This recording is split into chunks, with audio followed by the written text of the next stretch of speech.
Hello everyone, I hope all of you are doing good. This is Roshni from LearnerHub, the free learning platform where you can learn anything, anytime, from anywhere, absolutely for free at learnerhub.com. So welcome to today's session, and today we are going to start a new topic, a new lesson of class 7 science, and that is fiber to fabric. Yes. So can anybody guess that what are we going to study in fiber to fabric? Now, what comes to your mind when you think of fabric? Think. What happens when you go to a shop to buy some clothes? You would have often heard the conversation between let's say your mom or your parents and the shopkeeper, that they say that, this fabric is really good. This fabric is not that great. Right? So what's that fabric all about? So whenever we think of fabric, we tend to think of clothes. So clothes, there are many different types of fabric that we come across. It could be silk, it could be cotton, it could be rayon, it could be woolen clothes, right? So they are all different types of fabric, and all of these fabric are made up of some thread-like structures which are called fibers. So in this lesson, we are going to learn more and more about fibers to fabrics. Yeah, so I think this gives you some idea about what's in store in this lesson. So we will cover this entire lesson in 2 videos, and I would advise you to watch these 2 videos entirely to understand the concept of this lesson crystal clear. So the playlist of this lesson is given in the description below, so you can check it out and you can watch both the videos. Are we all ready?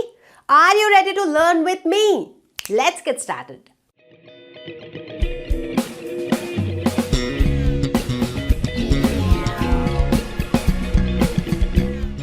Now before that, let us try to understand what are fibers, because these are the fabrics. Like if I say silk, or I say cotton, or I say polycotton, they are all fabrics of which our clothes are made up of. But what are fibers?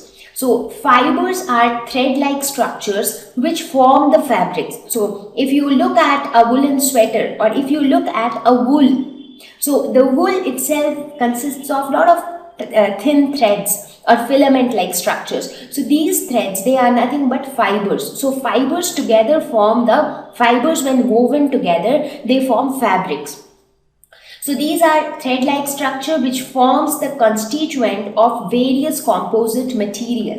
When you talk about wool, so it is also made up of some thread-like fibers. If you talk about silk, silk is also made up of some threads. So if you try to closely look at the silk cloth which you have, so when you look at the cloth, you really do not get to see the threads. But when you look at the corner of the cloth, you can actually see that there are thin threads which have been actually woven together to form that entire cloth. So all these thin thread-like structures, they are the fibers. So silk is made up of silk fibers, wool is made up of woolen fibers, and so on. Now, when we talk about the types of fibers, they are broadly classified into 2 types, that is natural fibers and artificial fibers. Natural, anything which is natural, that means it exists in nature. So we do not produce it or we do not make it artificially. It naturally exists in nature. So they are called natural fibers. So these fibers are obtained from plant or animal sources. Now let me give you some examples of natural fibers. In fact, silk is an example of natural fiber. Why? Because silk is obtained from the silkworm. And what is silkworm? Silkworm is a tiny insect. So it is like how you have the caterpillars, the small worms. So from those worms we obtain natural silk. So that is an animal from where you obtain the silk. Similarly, if you talk about wool, wool is obtained from a lot of animals like goat, sheep, camels, yak. So all these animals, they are the sources for woolen fibers. Similarly, you think of other examples like cotton. Cotton is obtained from the cotton plant. See, this is the cotton plant. You talk about flax, jute, hemp, coir, these are all obtained from different types of plants. And on the screen also you can see the different types of plants from where many natural fibers are obtained. Only wool and silk, these are the two examples which are obtained from animal sources. So that is why wool and silk, these are examples of animal fibers because they are obtained from animals, whereas these are examples of plant fibers because they are obtained from plants. So all these fibers are called natural fibers because these plants, they existed in nature. So we did not artificially produce them. In fact, you would have also seen clothes made up of linen. So linen is also obtained from flax plant. So these are all examples of natural fibers. However, these days you would have seen that you get to see dress materials which are made up of fabric which look similar to silk or which look similar to cotton, but they are not the natural silk or the natural cotton. Therefore, they are obtained at a cheaper price, but their look is almost the same. So that is where comes into existence the artificial fibers. So as the name suggests, they do not exist in nature. They are man-made fibers. They are also known as synthetic fibers. So some of the examples are nylon, rayon, polyester. In fact, if you look at these examples, in fact, especially for rayon, rayon is also known as artificial silk. You know why? Because you look at the threads of the rayon, they also have that shiny appearance like silk. So if you actually look at a cloth made up of rayon, it has the appearance of silk. So it is called artificial silk, but since it is not obtained naturally, so its production is under the control of human beings. So if we want more rayon, we can produce more rayon. So that's why rayon is comparatively cheaper also. It is available at a lower cost as compared to the natural silk. Polyester is another example, and nylon which is extremely strong at the same time flexible and which makes it very useful in making ropes, in making objects where you need a lot of strength. For example, the skipping ropes, they are also made up of nylon. The ropes in the parachutes, they are also made up of nylon. So there are so many places where you can see the application of these artificial fibers also. In fact, these days in most of the things you will see that artificial fibers have been used because of their low cost and easier availability.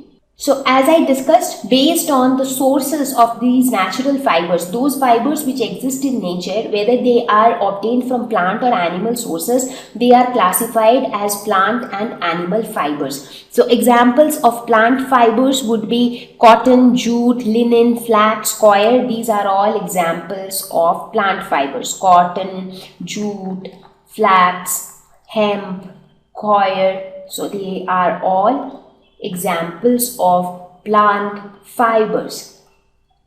Whereas wool is an example of animal fiber because it is obtained mostly from animals like sheep, yak, goat, etc. Also, silk is an example of a natural fiber because it is obtained from silkworm. Silkworm is the caterpillar stage of the silk moth. Silk moth looks somewhat little similar to the butterfly, but it has a life cycle. During its life cycle, once it reaches into the silkworm stage, and during this stage it produces silk. So silk and wool are examples of two animal fibers which are obtained from animals. So first let us talk about the sources of wool. From where do we get wool? As I said, these are obtained from animals. So from which part of animal do we get wool? It is obtained from the hair of animals. Hair means there are a lot of animals which have hair all over their body. Like in case of human beings, we also have hair, a lot of hair on our head, but other than that also we also have body hair, right? But we do not have much body hair. But if you look at a sheep, it has like a fur-like structure all over its body. Now, why does it have that kind of fur all over its body or that kind of hair? Because it keeps them warm. Now, this enables them to survive in extremely cold places. So, when we want wool, what is done is that hair of the on the animal's body along with a very thin layer of skin is taken out. Now it doesn't harm the animal, it doesn't hurt the animal. That's because that topmost layer of the skin is like dead skin, so even if you remove it, it doesn't hurt at all. Now since we want to get wool, so this kind of wool would be seen only in case of fat animals. So it is obtained from skin of fat animals. And whenever we think of wool, the first thing that comes to our mind is, when we talk about source of wool, the first animal that strikes our mind is white sheep. But in reality, wool can be obtained from many other animals as well. For example, yak, goat, camel, etc. Now, this wool which is obtained from these animals, it can range from soft and silky silk to some coarse and strong wools as well. So some wools can be soft, some of them can be silky, while some others can be rough and strong as well. So there are different varieties of wool that can be obtained from different animals, because not all animals have the same kind of skin hair. So different animals will have different types of skin hair, and that's how you will have different types of wool, right? Wool is normally compressed into small folds so that it helps to spin the fibers, so that the wool fibers can stay together, and that's how it can form wool, and then that wool can be woven together to form a sweater or a jacket or any other garment. So this is how we obtain wool from the skin of fat animals. As I said, different animals will give different wool, and different types of wool are used for different purposes. For example, these soft and silky wools can be used for making clothes, maybe sweaters, jackets, caps, etc. Whereas the rough and strong wools can be used for making rugs, to be used as blanket to cover ourselves. So let us talk about some of the popular wool animals. So these are those animals which can give us wool. So the most common wool animal is the sheep. So sheep can produce many different types of wool, like fine wool, which can be used for clothing, for making clothes. Fine wool. It can also produce medium to coarse wool, which can again be used for making wool yarns. It can also produce the spun thread, which can be used for knitting, weaving, sewing, etc. So sheep can actually produce a lot of varieties of wool, which can be used for many different purposes. Now, not only sheep, but goats can also produce different varieties of wool. Now, there are different types of goats which produce different types of wool. For example, the pashmina shawls, which are very popular from the Kashmirs. So that also comes from the Kashmiri goats. So pashmina is one such example. So if you would have ever seen a pashmina shawl or a pashmina sweater, so you would have seen that the wool is very, very soft. It is very soft, at the same time it is very warm. So it's very soft and light, but it's very warm. So like it has both the advantages. There is also another type of goat called the Angora goats, from where we get another type of wool which is called mohair. Llamas are again, which are very common in South America. They look like somewhat like camels. They also produce a coarse wool, but this wool is produced only once a year. So this wool is very hard and coarse, and therefore can be used for making ropes or rugs. So rugs are nothing but thick woolen covers which are generally used for wrapping the entire body, mostly during traveling. So they do not produce fine and soft wool. Instead, they produce coarse and rough wool. Camels are again another type of wool animals. In fact, here in India, we think that camels do not produce wool, but a lot of camels produce wool, especially in North Africa, Middle East, Central Asia. However, they are little less known for their wool when compared to goats or sheep. They are mostly used for giving wool in China. So the camel wool is used to make scarves, gloves, jackets, and all these things. So this is also quite popular, but little less popular in India. Yaks are another wool animals which are used to produce a rough and coarse wool. So you see, these are mostly the common wool animals, and all of them produce different types of wool. In fact, the same animal can have different varieties. For example, some goats produce pashmina wool, some other goats produce some other type of wool, and so on. So different animals will produce different type of wool, and then depending upon the type of wool that is obtained, they are used for different purposes also. So now we will take example of sheep because they are the most common wool animal to understand the entire process of obtaining wool. Now, the first thing that we do is taking care of the sheep, because these are the animals which are going to give us something which is important to us. So it is very, very important that we take care of these animals. So that is what is done under rearing of sheep.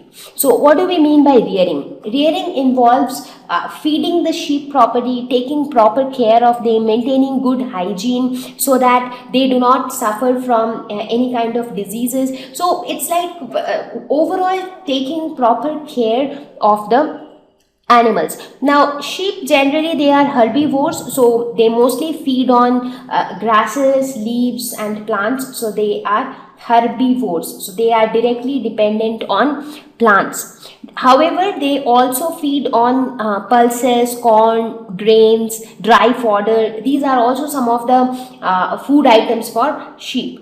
It is also equally important to maintain proper hygiene, because if proper hygiene is not maintained, there are chances that they might get infected with some diseases, and that would make them ill, and also that would reduce the productivity of wool. Now, the next thing that needs to be taken care is the breeding of sheep. When we talk about breeding, we talk about the good quality sheep which needs to be mated, so that the new sheep which are produced, they are also of good quality. So sheep are selectively bred to produce good quality sheep. Now, what do we mean by selective breeding? Selective breeding means we choose the good quality sheep and then we allow them to mate with each other, so that the offsprings which are produced, they are also of good quality. So what are the qualities that we are looking at in a sheep? So we see that the sheep formed, the new sheep which is being produced, should have thick hair growth. Now, different types of sheep will have different types of hair on their body. Like some sheep might have coarse hair, some of them might have fine hair. So the parents are specifically chosen so that they can give birth to a sheep which have good quality soft hair to obtain wool. So that's how, like, we should have the requirements clear in our mind. What kind of sheep do we want, so that it can give us good quality wool. Depending on that, we are going to select the parents, because what happens is every offspring will resemble their parents in some or the other way. So we need to make sure that we allow mating of good quality sheep, so that we get good quality sheep from which we can obtain good quality wool. So now let us look at the entire process by which wool is processed. So we got to know from which animals we get wool and how do we need to take care of those animals. Now, processing of wool is actually a multi-step process. So it involves a lot of steps. So it starts from obtaining it from the skin of animals, but directly we cannot use that skin of animals for making sweaters. So it needs to be processed, and there are a lot of things that need to be done before it is obtained, or before we receive them as the wool yarns in the shops. So the first step is shearing, which is followed by scouring, sorting, burr picking, dyeing, and finally rolling into yarns. And the wool yarns is what we get in the markets. Now once we get them, then we start weaving them to make sweaters, clothes, jackets, and so many other things. So let us understand this entire process step by step. So we start with shearing. So shearing is the process of removal of the woolly covering along with a thin layer of skin. Now this is important. You might think that, okay, so if that woolly layer is being removed from the body of the sheep, then that means that it must be hurting the animal. the animal must be feeling pain, but actually the process is painless because the upper layer of skin, in fact an extremely thin layer of skin is taken out, and that thin layer is basically the dead skin layer. Now have you ever seen that when sometimes what happens is you get cut, you get some wound, so gradually your wound heals and that layer of skin becomes dead skin and it just gets removed from your body. So once that skin becomes dead, so does it pain when it gets removed from your body? It doesn't. So in a similar way, for sheep, the uppermost layer of skin is a dead skin. So when that skin layer is being removed, it doesn't pain. It is something like when a person shaves, he doesn't feel any pain. Why? That's because when he shaves, he is only being in contact with the uppermost layer of his skin, and therefore it doesn't pain. And also for a sheep, once the woolly covering has been removed, again it is a natural process that the hair will start growing again. Now another important thing is why the sheep doesn't feel this pain. Now have you ever wondered that if somebody pulls your hair, do you feel the pain? Yes, you do. But if somebody cuts your hair, do you feel the pain? Not really, right? So during shaving, you do not feel pain, but when somebody is cutting your hair, then also you do not feel pain. But when somebody is pulling your hair, then you are feeling the pain. Why? Because whatever you are feeling, the feel of pain is due to your brain, because your brain is actually telling you that okay, something is paining in your body. Now hair, they don't have any nerves, so that's why when somebody is cutting your hair, see, hair doesn't have any nerves, so there is nobody to send that information to the brain, and that is why you do not feel the pain. But when somebody is pulling your hair, what's happening is your hair at their roots, they are connected to the hair follicles, and these hair follicles are attached to the nerve ending, so they are attached to the nerves. So when somebody is pulling it, the follicle is also pulled and the nerves are also informed, and once the nerves are informed, they will send the information to the brain and you will be able to feel the pain. So the similar concept applies for sheep as well, because for them also the hair, they do not have any nerves, so they will not send any messages to the brain, so the sheep will not feel any pain, and moreover the topmost layer of skin is a dead skin, so removing that also will not cause any pain. Important thing is that this process of shearing is done during summers. That's because why do these sheep have this woolly covering? Because the woolly covering provides them warmth. It helps them to survive in cold places. Now when you are removing that layer, so it is quite obvious that after removal the animal will feel cold, because its jacket is gone, its sweater is gone. So therefore this process is done during summer, so that they can survive even without the woolly covering, and again by the time winter comes, they will be able to have more hairs on their body, because hairs will naturally grow on their body. So again by the time it is winter, they will have proper growth of hair, and they will be able to survive in cold climate. So this is the process of shearing. Now the next process is scouring. Now you have already taken the wool out from the animal's body. Now what do you do? So the first thing that needs to be done is it needs to be washed, because it might have a lot of dirt, it might have a lot of germs. So washing is the first thing that needs to be done. So washing sheared skin with hair, so the skin along with the hair, that entire thing needs to be washed. Now this washing can be done manually also, like how these two guys are doing it. So that is one way of doing it manually, where you take a big container and you put all the skin, the sheared skin inside that, and then you just clean it manually. That's one thing. It can also be done by using machines, like how it is being done here, as you can see. Now these machines will do this entire job of washing. Now wherever it has to be done on a large scale, so manually cleaning it is a tedious task. You need more people, you need more time to do it. So that is why it has been automated using machines. So in big factories, you have machines which can do this job of scouring. So this process removes all the dirt, dust and grease from the wool. The third step is sorting. Now after this, the hair of different types and textures are sorted out, are separated. Now as I said, now even though we are taking it out from the animal's body, but again that animal also might have some different types of hairs. Or maybe you will just not do it like this, that okay, for one particular animal you will first shear it and then you will scour it. Now when you do the process of scouring, you are actually doing it on a large scale. You are actually cleaning a lot of huge amount of wool which is obtained from many different animals.